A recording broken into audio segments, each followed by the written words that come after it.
جب جشن میلاد النبی کی بات آتی ہے تو کہتے ہیں جائز نہیں، اور معراج کی بات آئے تو کہتے ہیں خواب میں ہوئی۔ ارے کیا ہے یہ رویہ؟ اعلیٰ حضرت فرماتے ہیں کھائے تجھ کو تپے شکر، تیرے دل میں کس سے بخار ہے؟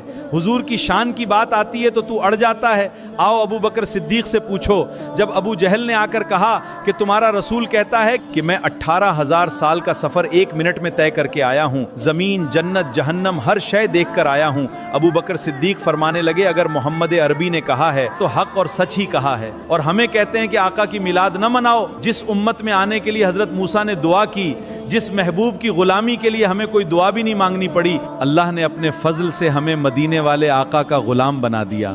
مجھے ایک صاحب نے آ کر پوچھا میلاد کس کو منانا چاہیے؟ میں نے کہا اس بیٹی کو میلاد منانا چاہیے جو زندہ ہوتی تھی تو دفن کر دی جاتی تھی، لیکن میرے رسول نے فرمایا کہ اب جو اپنی بیٹیوں کی پرورش کرے گا تو میں اس کی بازو پکڑ کے جنت میں ساتھ لے کر جاؤں گا۔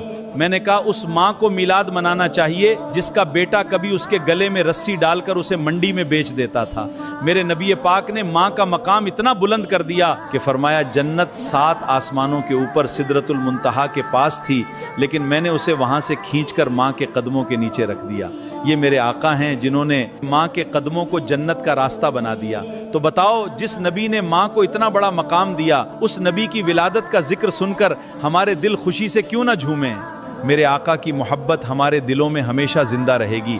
جب تک دم میں دم ہے ہم اپنے پیارے آقا صلی اللہ علیہ وسلم کا ذکر کرتے رہیں گے، درود و سلام پڑھتے رہیں گے، اور میرے پیارے آقا کی جشن میلاد النبی زور شور سے مناتے رہیں گے۔ اللہ تعالیٰ اس 12 ربیع الاول کے صدقے میں ہمارے دلوں میں اپنے پیارے حبیب کی سچی محبت عطا فرما دے۔